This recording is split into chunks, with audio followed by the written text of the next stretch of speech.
Good morning student. हमारा reproductive health का first part complete हो गया था। उसमें हमने देखा था कि जो ये पॉपुलेशन रेट है इतनी तेज़ी से बढ़ रही है, तो गवर्नमेंट ने इसके लिए बहुत सारे कानून बनाए थे। उन कानून को लोगों के ऊपर अप्लाई किया था। एमनियोसेंटेसिस जो टेस्ट था उसको लीगली बैंड कर दिया था। कुछ स्पेशल केसेस में ही विद द परमिशन डॉक्टर की हेल्प से एमनियोसेंटेसिस टेस्ट को किया जाता था, है ना। अगर वो आपको पता ही है। अगला हमारा जो टॉपिक है वो है birth control method. Birth control method के अंदर हमको कॉन्ट्रासेप्टिव डिवाइस के बारे में पढ़ना है। कॉन्ट्रासेप्टिव डिवाइस के थ्रू जो कपल्स होते हैं वो प्रेगनेंसी को प्रिवेंट कर सकते हैं, ठीक है। तो जो कॉन्ट्रासेप्टिव होती है वो कपल्स को स्मॉल फैमिली का जो उनका गोल है उसको कंप्लीट करने में हेल्प करती है। और गवर्नमेंट और नॉन गवर्नमेंट एजेंसीज़ ने ये कॉन्ट्रासेप्टिव की नॉलेज को लोगों के बीच में लेकर आए। हर उनकी जो छोटी से छोटी मतलब उनके अंदर जो मिथ थे कॉन्ट्रासेप्टिव को लेके उनको दूर किया, उनकी अवेयरनेस को बढ़ाया, है ना। उसके यूज़ करने से उन लोगों को क्या क्या बेनिफिट्स हैं आम पब्लिक को, इसके बारे में गवर्नमेंट और नॉन गवर्नमेंट एजेंसीज़ ने क्या किया, हर तरीके से उनको गाइड किया। ये हो गया। इसके साथ साथ ये जो कॉन्ट्रासेप्टिव डिवाइस है, ये जो कॉन्ट्रासेप्टिव है हमारे, इसके अंदर कौन कौन सी क्वालिटीज़ होनी चाहिए। एक आइडल कॉन्ट्रासेप्टिव के अंदर कौन कौन सी क्वालिटी होनी चाहिए। तो ये यूज़र फ्रेंडली हो, यूज़ करने में कोई दिक्कत नहीं हो, इनको आराम से ये यूज़ कर सकते हो। इसके साथ साथ ये ईजिली अवेलेबल हो, जो कॉन्ट्रासेप्टिव है हमारे ईजिली अवेलेबल हो, हर व्यक्ति की पहुंच में हो, हर जगह उनको प्राप्त हो। इसके साथ वो क्या हो, इफ़ेक्टिव हो, जिस पर्पज़ के लिए वो उसको यूज़ करा वो जो उनका पर्पज़ है वो कंप्लीट हो, ठीक है। जो पर्पज़ है वो कंप्लीट हो जाए, इतनी इफेक्टिव होनी चाहिए वो कॉन्ट्रासेप्टिव। इसके साथ साथ वो रिवर्सिबल हो। रिवर्सिबल से मतलब है कि जैसे भी किसी कपल को अपनी फैमिली को आगे नहीं बढ़ाना है तो कॉन्ट्रासेप्टिव का यूज़ कर रहे हैं, लेकिन आगे चल के उनको उनकी फैमिली को आगे बढ़ाना है तो वो क्या करेंगे, कॉन्ट्रासेप्टिव को बंद कर देंगे। और ऐसा ना हो कि मतलब कॉन्ट्रासेप्टिव किसी ने यूज़ कर ली तो वो परमानेंट हो गया वो काम, है ना। ऐसा नहीं होना चाहिए, वो रिवर्सिबल होनी चाहिए, तभी लोग उसका ज़्यादा से ज़्यादा यूज़ करेंगे। इसके साथ साथ वो उनका जो साइड इफ़ेक्ट है कम से कम होना चाहिए। और क्योंकि ये बॉडी के अंदर इंसर्ट होती है तो किसी तरह की मतलब इन्फेक्शन, एलर्जी जैसी इस तरह की कोई प्रॉब्लम नहीं होनी चाहिए। साथ साथ जो सेक्सुअल डिज़ायर होती है उस पर कोई इफेक्ट नहीं होना चाहिए। तो एक आइडल कॉन्ट्रासेप्टिव के अंदर इतनी सारी क्वालिटीज़ होनी चाहिए। तो ये 2 मार्क्स का आपके क्वेश्चन आ सकता है कॉन्ट्रासेप्टिव के ऊपर। एक आइडल कॉन्ट्रासेप्टिव में क्या क्या क्वालिटीज़ होनी चाहिए। देखो इसके साथ साथ देखो हमने ये बर्थ कंट्रोल मेथड के अंदर हमको जो कॉन्ट्रासेप्टिव के बारे में पढ़ रहे हैं। कॉन्ट्रासेप्टिव के मतलब 6 मेथड हमारी बुक के अंदर दिए हुए हैं। सबसे फर्स्ट वाला है नेचुरल मेथड। नेचुरल तरीके से किस तरीके से प्रेगनेंसी को प्रिवेंट किया जाए, ठीक है। दूसरा हम देखेंगे बैरियर मेथड। जो हमारे बैरियर मेथड है वो हमको आगे पढ़ना है। तीसरा है आईयूडीज इंट्रायूटेराइन डिवाइस। चौथा है हमारा ओरल पिल्स या ओरल कॉन्ट्रासेप्टिव। और फिफ्थ है हमारा इंजेक्शन या इम्प्लांट। और 6 है हमारा सर्जिकल मेथड, ठीक है। तो ये 6 मेथड हमको बर्थ कंट्रोल मेथड जो टॉपिक है उसके अंदर इंक्लूड है, वो हमको देखना है, इसलिए कंफ्यूज नहीं होना आपको। बर्थ कंट्रोल मेथड यानी बर्थ कंट्रोल जो रेट है उसको किस तरीके से मतलब ये कंट्रोल करें, उसके लिए डिवाइस बने। डिवाइस के ये 6 टाइप हैं, ठीक है, जो लोगों को अपनाने हैं, गवर्नमेंट ने अप्लाई किए हैं ये, ठीक है।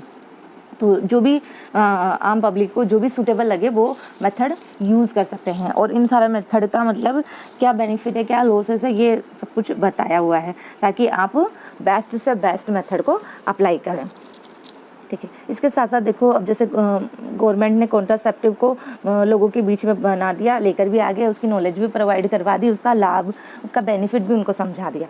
पर फिर भी मतलब जैसे मान लीजिए आपको कोई मोबाइल चाहिए, है ना, आपको मोबाइल ख़रीदना है, ठीक है। तो आप मोबाइल ख़रीदने के लिए मार्केट में जाएंगे तो मार्केट में मोबाइल्स की इतनी सारी वेराइटीज़ है कि आप कंफ्यूज हो जाएंगे कि कौन सा मोबाइल आप कौन सा मोबाइल आपने यूज़ के लिए लेंगे, है ना। लेकिन वहीं अगर आपको ये जो मोबाइल है ना, नोकिया का पुराना से पुराना जो वर्ज़न है आपको फ्री में मिल जाए तो आप क्या करेंगे, जब आपको कोई चीज़ फ्री में मिलेगी तो आप उसको लेंगे और उसका यूज़ भी करेंगे।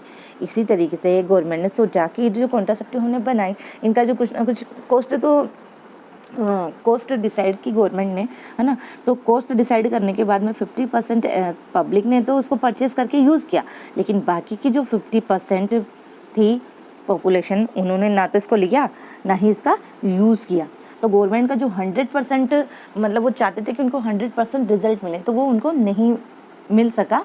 तो उन्होंने फिर क्या किया, ये जो कॉन्ट्रासेप्टिव थे इनको फ्री में पब्लिक को प्रोवाइड करवाया, है ना। फ्री में प्रोवाइड करवाने से जो उनका 100% जो रिज़ल्ट वो चाहते थे पब्लिक के ऊपर, वो उनको मिल गया। क्योंकि फ्री में अगर हम किसी चीज़ को देंगे, है ना, डिस्ट्रीब्यूट करेंगे, तो कोई ऐसा नहीं है जो इसको नहीं ले, उसको लेगा भी सही और यूज़ भी करेगा, ठीक है।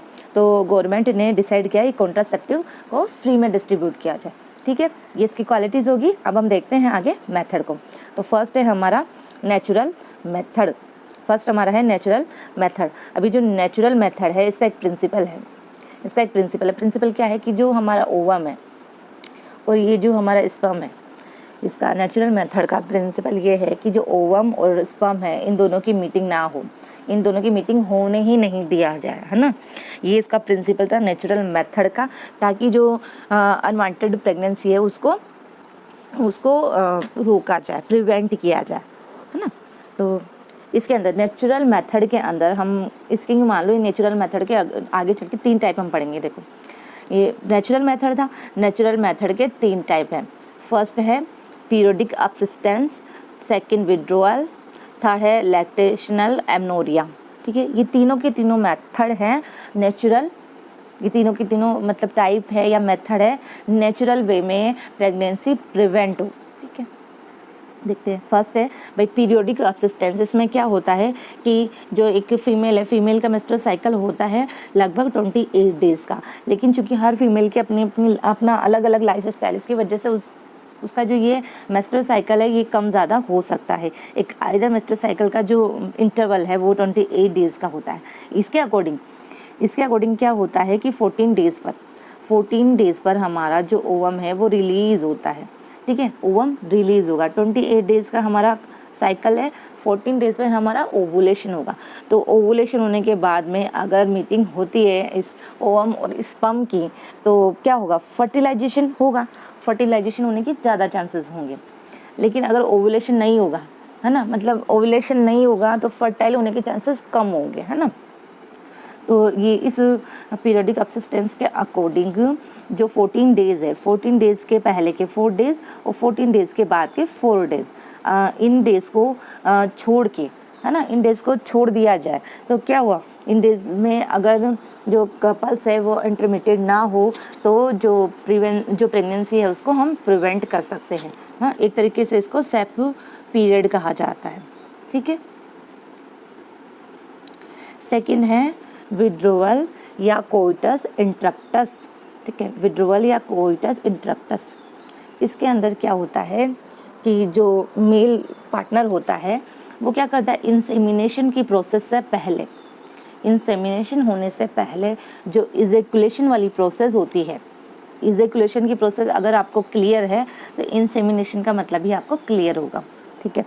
तो इजैकुलेशन होने से पहले जो मेल पार्टनर होता है वो अपने पेनिस को, है ना, अपने पेनिस को रिमूव कर लेता है फीमेल की वेजाइना से, है ना।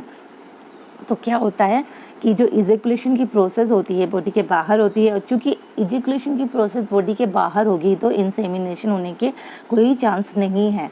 ये भी एक नेचुरल मेथड है प्रेगनेंसी को प्रिवेंट करने का।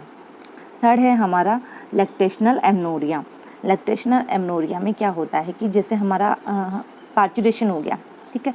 पार्चुरेशन होने के बाद में जो हमारा बेबी होता है, जो हमारा इन्फेंट होता है, वो उसको क्या करना चाहिए, उनको मतलब फीड करवाई जाती है ना। कम से कम 6 मंथ तो उसको फीडिंग करवाना ही चाहिए, उसके आगे भी कराना चाहिए, पर ये कम से कम है, ठीक है। स्ट्रिक्टली इसका पालन करना चाहिए। तो इस पीरियड में क्या होता है, मतलब पार्चुरेशन से लेकर अप टू 6 मंथ तक के पीरियड में क्या होता है, अगर वो जो फीमेल है उसके अंदर क्या होता है, ये जो लैक्टेशनल पीरियड के दौरान उसमें जो ये FSH LH हार्मोन जो होते हैं ना, उनका लेवल थोड़ा कम होता है। इसकी वजह से अगर इस पीरियड में ओवम और स्पर्म का फ्यूज़न भी हो जाता है तो फर्टिलाइजेशन होने के चांसेस नहीं होते हैं। ठीक है, तो ये एक तरीके से नेचुरल मेथड है प्रेगनेंसी को प्रिवेंट करने का। ठीक है, इसके साथ साथ देखो भाई, अब ये जो नेचुरल मेथड तो हैं, लेकिन ये आप पूरी तरीके से क्या मतलब श्योर हैं, क्या कह सकते हैं पूरी मतलब इस नेचुरल मेथड को अप्लाई करने के बाद में क्या मतलब अनवांटेड प्रेगनेंसी को हम रोक सकते हैं? देखो, इसके जो फेल होने की जो चांसेस हैं वो सबसे ज़्यादा हैं। इसके फेल होने की चांसेस बहुत ज़्यादा हैं। हाँ, ये है कि इसका कोई साइड इफ़ेक्ट नहीं है। इस मेथड को अपनाने का कोई साइड इफ़ेक्ट नहीं है, ये इसके लिए एडवांटेज है। ठीक है, बट इसके फेल होने के सबसे ज़्यादा चांसेस है, और साइंस के अकॉर्डिंग ये सबसे मतलब साइंस इसको अच्छा मेथड नहीं मानती है। ठीक है, कोई श्योरिटी नहीं है इसके अंदर। ठीक है, तो आगे देखते हैं barrier method. First type complete हो गया हमारा, ये सेकंड टाइप है बैरियर मेथड का देखो प्रिंसिपल क्या होता है भाई, इसके अकॉर्डिंग जैसे हमारा ये ओवम है और ये स्पर्म है ना। अब ओवम और स्पर्म की मीटिंग को तो हमको रोकना ही रोकना है ना, तभी जो प्रेगनेंसी है उसको हम प्रिवेंट कर सकते हैं। तो इसमें क्या होता है, बैरियर मेथड में फिजिकली रूप से इन दोनों के बीच में बैरियर बना देते हैं, बैरियर बन जाता है ना। बैरियर मेथड का प्रिंसिपल क्या है कि मतलब ओवम और स्पर्म दोनों की मीटिंग ना हो पाए, इसलिए फिजिकली इनके बीच में बैरियर की हेल्प ली जाती है, बैरियर बना दिया जाता है। क्लियर? और ये जो बैरियर मेथड होते हैं ये मेल और फीमेल दोनों के लिए अभी मतलब अवेलेबल है एट प्रेजेंट टाइम।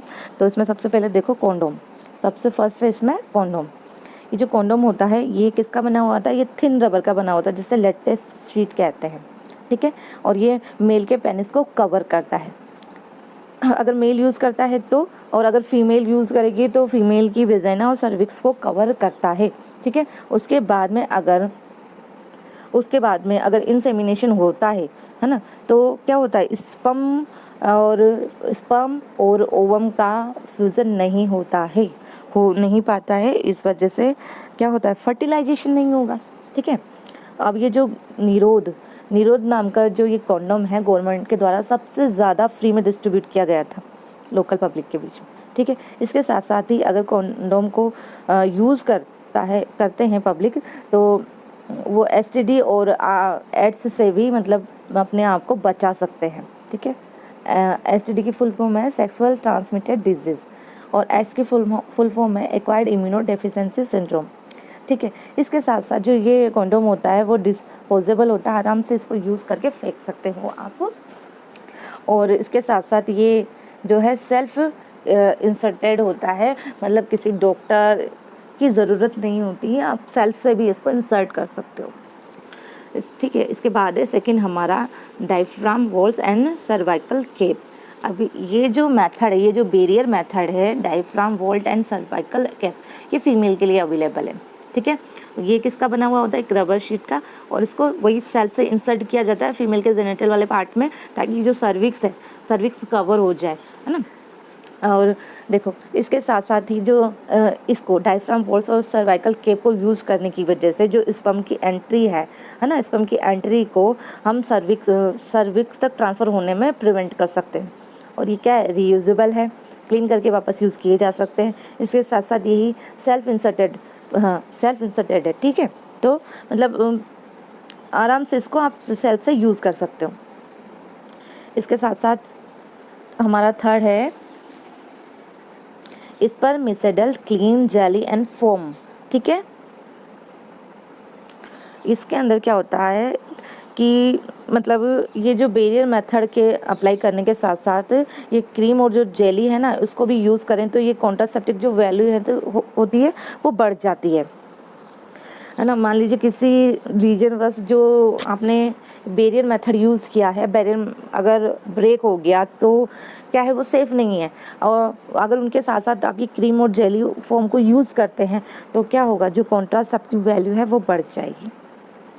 तो 2 मेथड हमारे कंप्लीट हो गए, नेचुरल मेथड और बैरियर मेथड। थर्ड है हमारा intrauterine device IUDs, intrauterine device at a present time पर सबसे ज़्यादा यूज़ होने वाला, वाइडली यूज़ होने वाला मेथड है ये, ठीक है। पब्लिक के द्वारा जो सबसे ज़्यादा यूज़ हो रहा है वो है आईयूडीज़। अब ये जो आईयूडीज़ होती है ये सेल से इंसर्टेड नहीं होती भैया ना, ऐसा नहीं है कि आप सेल से, इसके लिए ट्रेंड डॉक्टर, इसके लिए जो ट्रेंड डॉक्टर होते हैं, ट्रेंड डॉक्टर नर्स होती हैं, वही यूट्रस के अंदर इसको इंसर्ट करती हैं आईयूडीज़ को, ठीक है। यूट्रस में इंसर्ट किया जाता है इसको, और इसका एक मतलब इसका एक सर्टेन पीरियड होता है आईयूडीज़ का, सर्टेन पीरियड होता है। जैसे आईयूडीज़ यूज़ की किसी फीमेल ने तो 3 या 5 ईयर तक, है ना, 5 ईयर तक उसको कॉन्ट्रासेप्टिव यूज़ करना नहीं पड़ेगा, ठीक है। जब उसका मतलब ऐसे लंबे टाइम के लिए होता है ये, तो इसलिए लोग इसको ज़्यादा से ज़्यादा यूज़ करते हैं, ठीक है। और ये जो आईयूडीज़ होती है इसका शेप कुछ इस तरीके से होता है, जैसे टी शेप का होता है ये, है ना, पहले इस तरीके से होती है ना, और जैसे यूट्रस में जाती है तो फिर ये इस तरीके से हो जाती है, ओपन हो जाती है ना। और यहीं पे क्या होता है, हमारा ये यूट्रस होता है, ये फेलोपियन ट्यूब होती है, यहाँ से हमारा ओवम आता है। तो जैसे ये ओवम इसके पास आएगा और इधर से स्पर्म आएगा, तो इसकी वजह से आईयूडीज़ की वजह से इसकी मीटिंग नहीं हो पाएगी, ठीक है। तो आईयूडीज़ जो होते हैं ये यूट्रस के अंदर इंसर्ट किए जाते हैं वेजाइना के थ्रू, ठीक है। ये 3 टाइप की होती है आईयूडीज़ जो होती है 3 टाइप के हैं, non medicated IUDs, copper releasing IUDs and hormone releasing IUDs, ठीक है। 3 टाइप है इसके। फर्स्ट है non medicated IUDs. Non medicated IUDs में क्या होता है कि आईयूडीज़ तो उसी तरीके से इंसर्ट की जाती है जैसे मैंने आपको बताई है, लेकिन इसके अंदर क्या होता है कि आपको पता है ना फेगोसाइटोसिस क्या होता है, लाइसोसोम पढ़ा है आपने सेल वाले चैप्टर के अंदर। लाइसोसोम के अंदर ऐसे एंजाइम्स होते थे जिसकी वजह से वो सेल को क्या कर जाता था, डाइजेस्ट कर जाता था, है ना, सेल का भक्षण कर जाता था। उस प्रोसेस को बोलते हैं फेगोसाइटोसिस, ठीक है। तो इसमें क्या होता है, नॉन मेडिकेटेड आईयूडीज़ के अंदर क्या होता है कि ये स्पर्म को किल कर देती है। वहाँ पे सेल था, यहाँ पे फेगोसाइटोसिस से मतलब है कि ये जो स्पर्म है फीमेल की बॉडी में जब एंटर करेंगे, तो अगर आईयूडीज़ उस फीमेल ने यूज़ कर रखी है, वो भी कौन सी वाली, नॉन मेडिकेटेड वाली, तो ये स्पर्म जब बॉडी में एंटर करेंगे तो क्या होंगे, किल हो जाएंगे। वो किल हो जाएंगे तो क्या होगा, फर्टिलाइजेशन होने का कोई चांस नहीं होगा, ठीक है। इसका एग्जाम्पल है लाइपेज लूप, है ना, कुछ इस तरीके से होता है ये, ठीक है। जब भी स्पर्म इसके कॉन्टेक्ट में आते हैं तो वो किल हो जाते हैं। सेकंड है कॉपर रिलीजिंग आईयूडीज़। अब इसके अंदर क्या होता है कि वो फेगोसाइटोसिस की प्रोसेस तो होगी ही होगी, फेगोसाइटोसिस की प्रोसेस के साथ साथ इसमें कॉपर आयन भी रिलीज़ होंगे, क्योंकि इस आईयूडीज़ का नाम ही है copper releasing IUDs. Copper ion releasing होंगे जिसकी वजह से जो स्पर्म की मोटिलिटी रेट है वो सप्रेस होगी, कम हो जाएगी। साथ साथ जब इसकी मोटिलिटी रेट कम होगी तो इसके अंदर, किसके अंदर, स्पर्म के अंदर जो फर्टिलाइजेशन कैपेसिटी है वो भी डिक्रीज़ हो जाएगी, ठीक है। डिक्रीज़ हो जाएगी फर्टिलाइजेशन कैपेसिटी, तो क्या होगा, फर्टिलाइजेशन होने के चांसेस बहुत कम होंगे, ठीक है, बहुत कम या नहीं के बराबर मान लो आप, है ना, ठीक है। तो ये कॉपर रिलीजिंग आईयूडीज़ जो होती है नॉन मेडिकेटेड आईयूडीज़ से ज़्यादा बेटर होती है, ठीक है। इसके एग्जांपल हैं कॉपर टी, इसको CUT नहीं बोलेंगे, कॉपर टी बोलेंगे, है ना, कॉपर टी आईयूडीज़, कॉपर 7 आईयूडीज़ और मल्टी लोडेड 375 आईयूडीज़। अभी एट अ प्रेजेंट टाइम पे मल्टी लोडेड 375 जो ये आईयूडीज़ है सबसे ज़्यादा यूज़ की जा रही है, क्योंकि सबसे ज़्यादा इफेक्टिव है, ठीक है। एग्जाम्पल याद रखने हैं आपको। इसके साथ साथ थर्ड हमारी है हार्मोन रिलीजिंग आईयूडीज़। हार्मोन रिलीजिंग आईयूडीज़ में क्या होता है कि जब इसको हम यूट्रस में इंसर्ट करवा देते हैं तो इसके द्वारा मतलब कुछ हार्मोन रिलीज़ होते हैं जिसकी वजह से जो यूट्रस के अंदर फर्टिलाइजेशन होने के बाद में इम्प्लांटेशन होता है हमारे जाइगोट का, तो वो जो हार्मोन आईयूडीज़ की वजह से रिलीजिंग हुए, है ना, तो वो क्या करते हैं, जो फर्टिलाइजेशन होने के बाद में जो इम्प्लांटेशन की जो प्रोसेस होती है ना उसको डिस्टर्ब करते हैं, है ना, उसको नहीं होने देते हैं, इम्प्लांटेशन की प्रोसेस को कंप्लीट नहीं होने देते। अब जैसे मान लीजिए फर्टिलाइजेशन हो भी गया, जाइगोट भी बन गया, तो इम्प्लांट तो होगा ना, इम्प्लांट होगा तभी क्या है, फीटस का डेवलपमेंट होगा। तो अब इम्प्लांट हो ही नहीं पाएगा with the reason of hormone, तो हमारा जो फीटस है वो सर्वाइव नहीं कर पाएगा और डिजनरेट हो जाएगा, ठीक है। तो इस तरीके से ये हार्मोन रिलीजिंग आईओडीज जो होते हैं इम्प्लांटेशन को रोकते हैं। मतलब जैसे यूट्रस के अंदर ऐसे ऐसे चेंजेस हो जाते हैं हार्मोन रिलीज होने की वजह से, जैसे उसकी ना जो मैंने बताया था यूट्रस की जो एंडोमेट्रियम होती है वो क्या हो जाती है, थिक हो जाती है आफ्टर फर्टिलाइजेशन। तो ये जो थिकनेस है वो थिक नहीं होके थिन ही रहेगी, है ना। जब ये थिन ही रहेगी तो क्या इम्प्लांटेशन हो पाएगा, नहीं हो पाएगा। साथ साथ इसके मतलब ये हार्मोन रिलीज होते हैं तो जो ओवुलेशन की जो प्रोसेस होती है वो भी डिस्टर्ब हो जाती है, तो ओवुलेशन भी नहीं होता। जब ओवुलेशन नहीं होगा तो इम्प्लांटेशन होने का सवाल ही नहीं है, ठीक है। और अगर ओवुलेशन हो गया तो फर्टिलाइजेशन भी हो गया मान लीजिए, तो इम्प्लांटेशन नहीं होगा तो भी आगे मतलब जो प्रेगनेंसी है वो प्रिवेंट हो जाएगी, ठीक है। तो इस तरीके से ओरल रिलीजिंग जो आईओडीज होती है वर्क करती है। इसके एग्जांपल है इसके एग्जांपल देख लो भाई, ठीक है। एग्जांपल इम्पोर्टेंट है। और ये हमारा टॉपिक यहीं फिनिश करते हैं। नेक्स्ट वाला हम नेक्स्ट 10 पे पढ़ेंगे, ठीक है। नेक्स्ट हमको पढ़ना है ओरल कॉन्ट्रासेप्टिव, ठीक है भाई, ठीक है।